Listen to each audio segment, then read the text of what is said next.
नमस्कार, मैं हूं आपके साथ शिप्रा झा। बिहार, झारखंड समेत देश भर में लोक आस्था का महापर्व छठ की छठा देखते ही बन रही है। छठ व्रतियों ने आज अस्ताचलगामी भगवान भास्कर को पहला अर्घ अर्पित कर दिया। बिहार के सभी जिलों में लोग घाटों पर पहुंचे और भगवान सूर्य को अर्घ भी दिया। नदी और तालाबों के साथ ही घरों में भी लोगों ने भगवान भास्कर की आराधना की और अब कल उदीयमान सूर्य को अर्घ के साथ ही 4 दिनों का महापर्व खत्म हो जाएगा।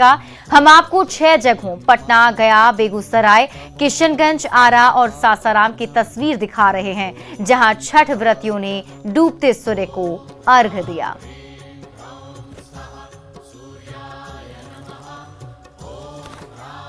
बिहार के जेलों में भी आस्था का महापर्व बनाया गया।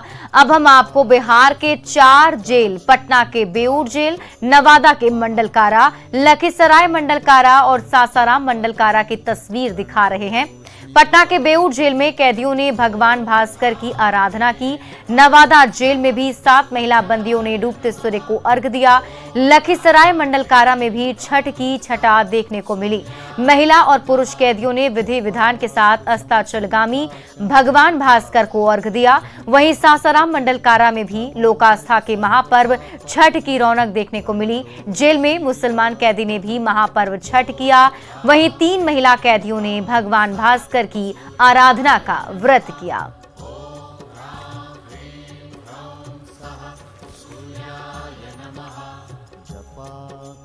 बिहार के मुख्यमंत्री नीतीश कुमार ने पटना में सीएम आवास में अर्घ दिया। डूबते सूर्य को उन्होंने अर्घ समर्पित किया। सीएम नीतीश कुमार ने अर्घ देने के साथ ही भगवान भास्कर से सभी के मंगल कामना की शुभकामनाएं भी मांगी। और ये तस्वीर आपके टीवी स्क्रीन पर, जब सीएम नीतीश कुमार सीएम आवास में ही जो छठ किया जा रहा है, उनकी भाभी हर साल छठ करती हैं, वहां पर पहुंचकर उन्होंने छठ में छठी मैया को नमन किया। डिप्टी सीएम तेजस्वी यादव ने पटना के दीघा के मीनार घाट पर अस्ताचलगामी सूर्य को अर्घ दिया है। ये तस्वीर आप देख पा रहे हैं मीनार घाट की, जहां डिप्टी सीएम तेजस्वी यादव मौजूद थे और वहां पर उन्होंने जल समर्पित किया डूबते हुए सूर्य को।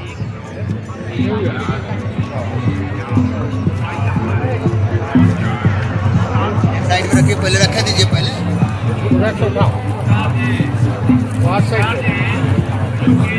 बिहार विधानसभा अध्यक्ष विजय सिन्हा ने भी पटना में डूबते हुए सूर्य को अर्घ दिया। ये तस्वीर आप देख पा रहे हैं, जिसमें देखिए वो खुद भी वहां पर जब अर्घ देने के लिए पहुंचे तो घाट में वो वहां अंदर पानी में गए और वहां जाकर उन्होंने अर्घ दिया है।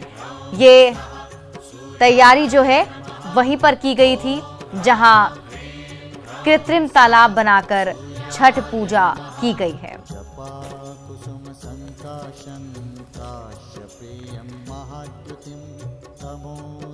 और ये तस्वीर आप उस वक्त की देख रहे हैं जब डूबते सूर्य को अर्घ देने के लिए नेता प्रतिपक्ष विजय सिन्हा खुद वहां पहुंचे हुए थे और देखिए उन्होंने अस्ताचलगामी भगवान भास्कर को अर्घ दिया है।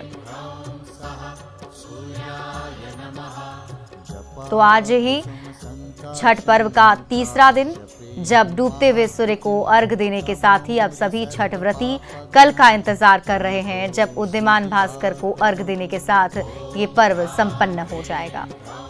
भवन निर्माण मंत्री अशोक चौधरी के घर पर भी छठ हो रहा है। मंत्री और उनके परिवार के सदस्यों ने भगवान भास्कर को अर्घ दिया है। ये तस्वीर आप अपने टीवी स्क्रीन पर देख रहे हैं।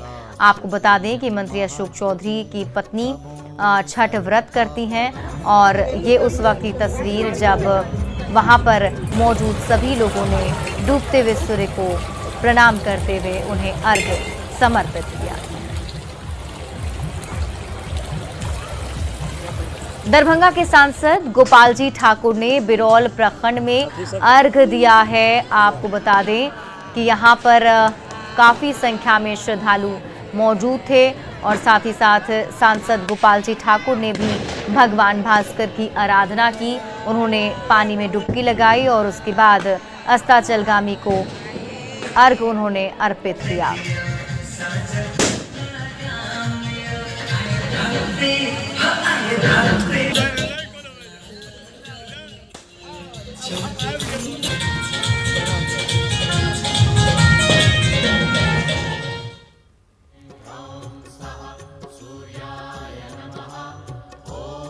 सीतामढ़ी के नरहा गांव में भी महापर्व छठ की छटा दिखी।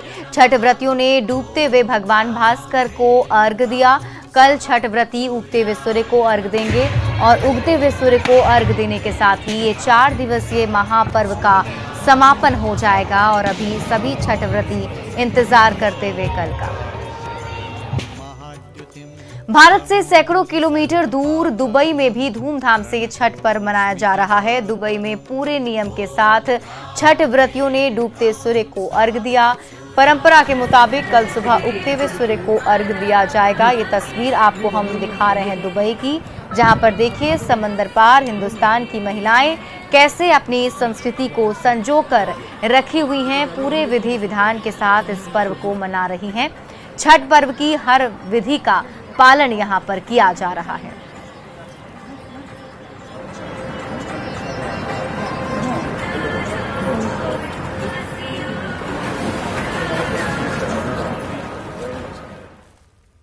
छठ पूजा को लेकर पटना के घाटों के साथ ही शहर में रौनक देखते ही बन रही है। पटना सिटी में विभिन्न पूजा समिति की ओर से छठ घाटों पर भगवान भास्कर की प्रतिमा स्थापित की गई, जहां दर्शन करने के लिए श्रद्धालुओं की भारी भीड़ उमड़ रही है और पूजा अर्चना भी किया जा रहा है। घाटों और सड़कों पर आकर्षक लाइटिंग की गई है, जिसकी खूबसूरती देखते ही बन रही है।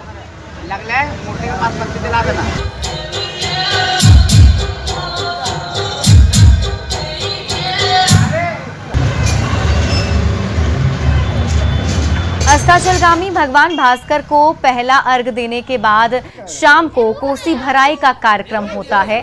वैशाली में भी बड़े धूमधाम से छठी मैया की कोसी भराई की गई। जिले के परशुरामपुर गांव में कोसी भराई का मनोरम दृश्य कैमरे में कैद हुआ, जो हम आपको दिखा रहे हैं, जिसमें देखिए महापर्व छठ की भव्यता देखते ही बन रही है।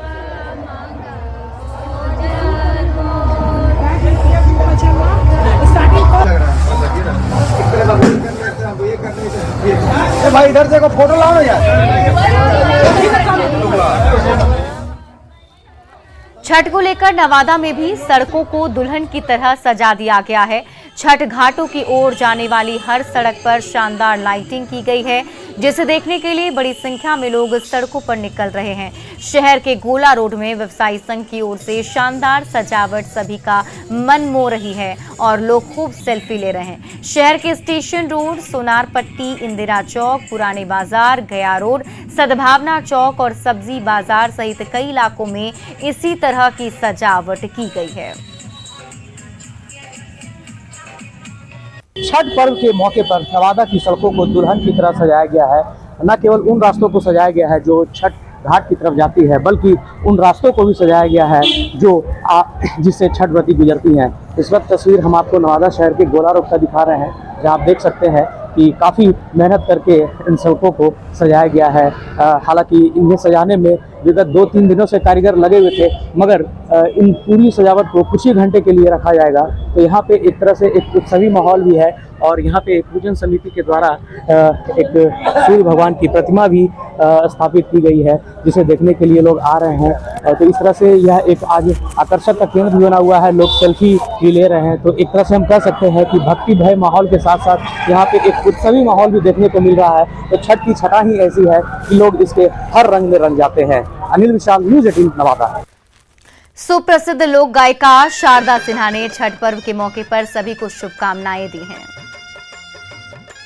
आज छठ की संध्या अर्घ का दिन, आज की समस्त शुभकामनाएं सभी व्रतियों पर, उनके परिजनों को, और कल भगवान भास्कर को जब अर्घ पड़ेगा उसके लिए बहुत बहुत ढेरों शुभकामनाएं सभी व्रतियों को, उनके परिजनों को, या जो भी लोग उनके सहयोग में हैं, सबों को बहुत बहुत शुभकामनाएं।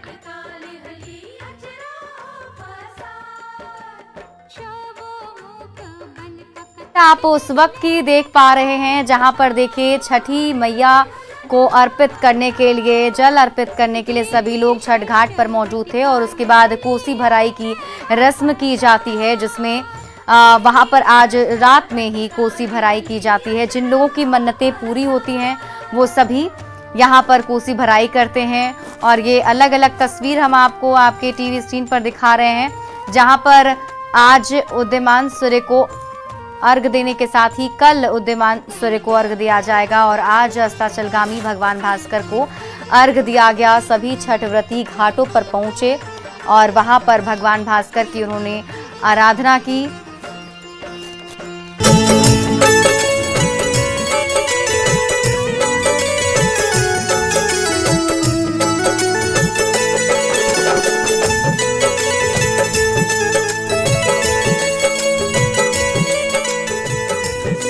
छठी मैया बरत तोहार। और इसी बीच अब रुख कर लेते हैं बड़ी खबर का। गुजरात में बड़ा हादसा हुआ है। मोरबी में मच्छू नदी पर बना केबल ब्रिज टूटने से कई लोग नदी में गिर गए। बड़ी खबर आपको बता रहे हैं, जहां मच्छू नदी पर बना केबल ब्रिज टूट गया। हादसे में 45 लोगों की मौत हो गई है। लोगों को बचाने को लेकर प्रशासन का रेस्क्यू ऑपरेशन जारी है। बताया जा रहा है कि हादसे के वक्त करीब 400 लोग पुल पर मौजूद थे। ये पुल काफी पुराना था और कुछ दिन पहले ही इसकी मरम्मत कराई गई थी। 2 दिन पहले ही इसे आम जनता के लिए फिर से खोला गया था, जहां पर सभी लोग पहुंचे हुए थे। पीएम मोदी ने हादसे पर दुख जताया है। आपको बता दें कि हादसे के बारे में पीएम मोदी ने गुजरात के सीएम भूपेंद्र पटेल से बात कर अधिकारियों को राहत बचाव कार्य करने के निर्देश दे दिए हैं। पीएम ने मोरबी हादसे में जान गंवाने वालों में से प्रत्येक के परिजन के लिए प्रधानमंत्री राहत कोष से 2 लाख और घायलों को 50,000 की सहायता देने का ऐलान भी कर दिया है। और ये तस्वीर, इस हादसे की तस्वीर हम आपको दिखा रहे हैं, जो बेहद ही डरावनी, बेहद ही भयावह तस्वीर है। देखिए, यही वो केबल ब्रिज था जो अचानक से टूट पड़ा। बताया जा रहा है 400 लोग उस वक्त केबल ब्रिज पर मौजूद थे और जब ये ब्रिज टूटा तो सभी लोग पानी में समा गए। और उस वक्त की तस्वीर हम आपको दिखा रहे हैं।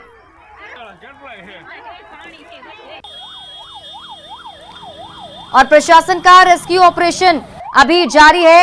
ये तस्वीर आप देख पा रहे हैं, जिसमें देखिए एम्बुलेंस के जरिए जो लोग वहां से निकाले जा रहे हैं, जो लोग इसमें घायल हुए हैं, उन्हें अस्पताल पहुंचाया जा रहा है।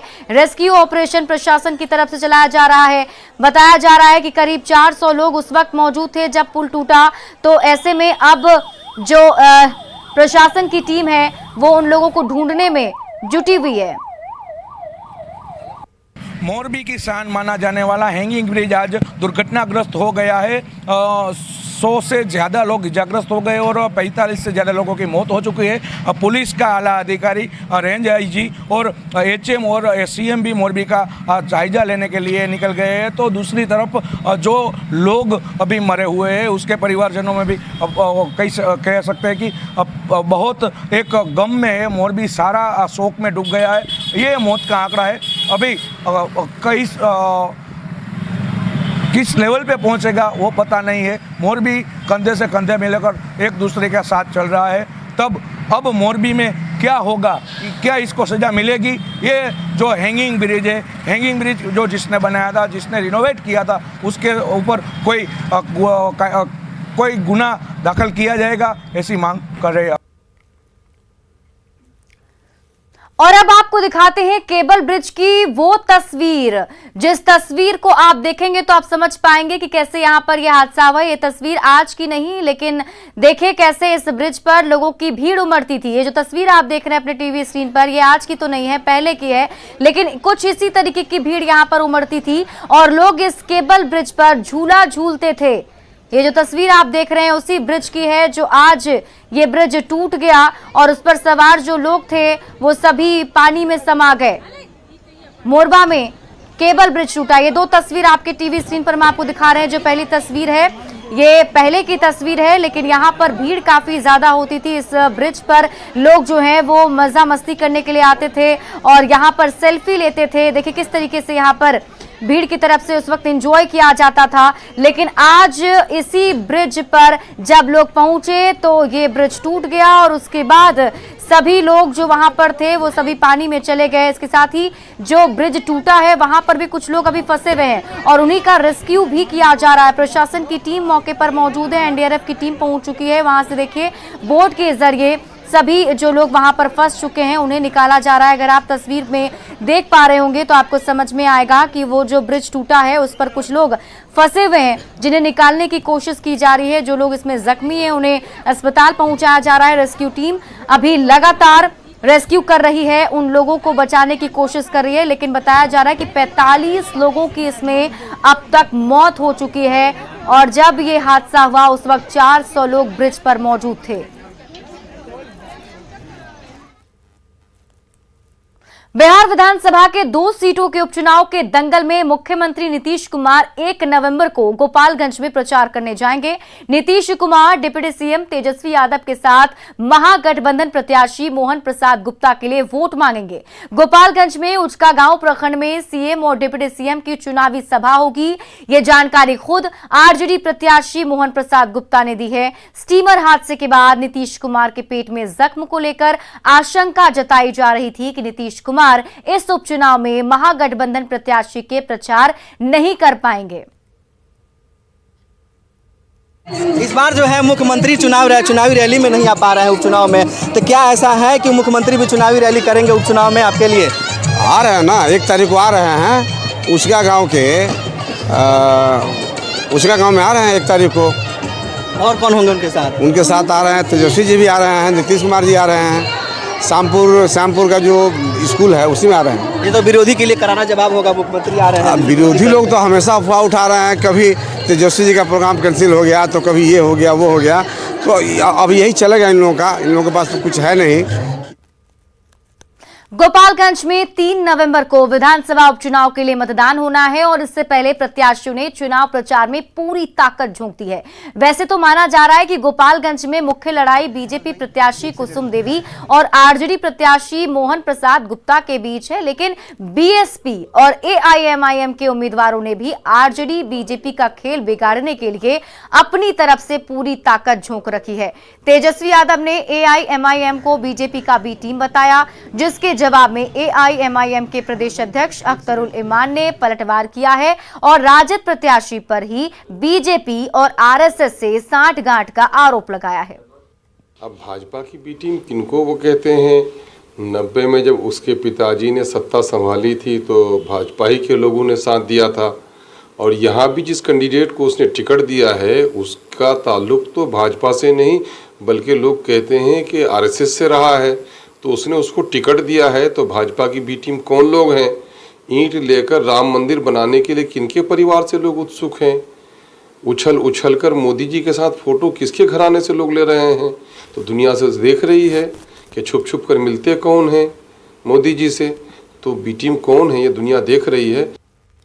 एलजेपी रामविलास के अध्यक्ष और सांसद चिराग पासवान ने कहा है कि विधानसभा उपचुनाव में बीजेपी उम्मीदवार के लिए प्रचार करेंगे। उन्होंने कहा कि पार्टी गोपालगंज और मोकामा दोनों सीटों पर बीजेपी का समर्थन कर रही है। उन्होंने एक बार फिर से सीएम नीतीश कुमार पर निशाना साधा।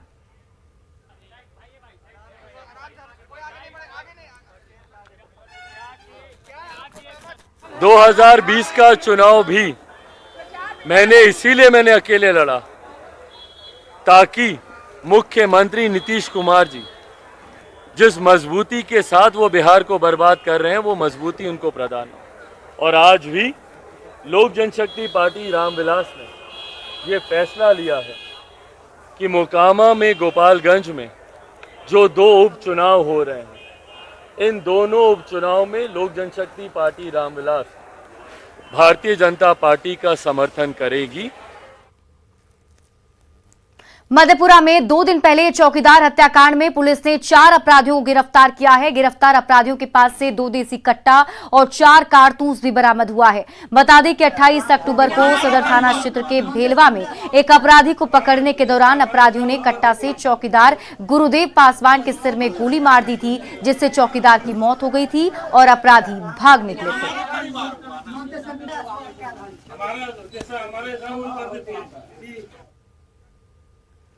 और फिलहाल इस बुलेटिन में अभी के लिए बस इतना ही। आप देखते रहिए न्यूज़ 18 बिहार झारखंड।